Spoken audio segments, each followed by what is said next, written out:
बिस्मिल्लाहिर्रहमानिर्रहीम। हुरूफ मुफरदात 29 होते हैं।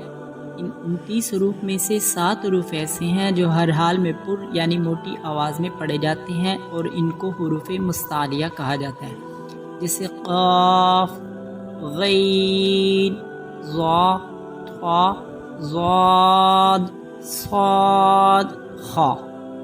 अलिफ, बा, ता, सा, जीम, हा, खा, दाल, दाल, रा, जा,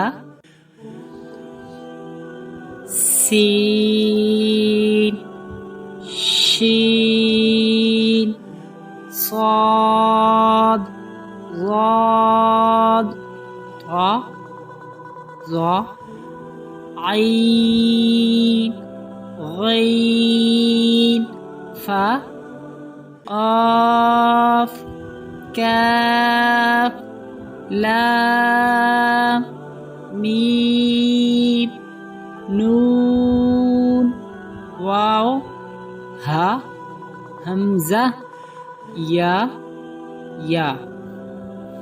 इन हुरूफ मुफ़रदात को अच्छी तरीके से याद करने के लिए ज़रूरी है कि बार बार इनकी मश्क की जाए। जितना ज़्यादा हम इसको मश्क करेंगे उतना ही अच्छे तरीके से हम इसको ज़हन नशीन कर सकेंगे और इनकी अदायगी कर सकेंगे।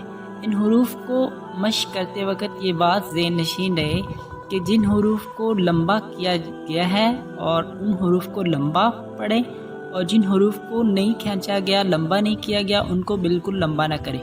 आम तौर पर जो भी कायदा पढ़ा जाता है उसमें पहली तख्ती में सारे अल्फाज को एक ही तरतीब के साथ लोग पढ़ते हैं। ये गलत है। जिन अल्फाज को थोड़ा सा लंबा किया जाना चाहिए उनको लंबा करें और जिनको लंबा नहीं किया जाना चाहिए उनको हरगिज़ ना खींचें।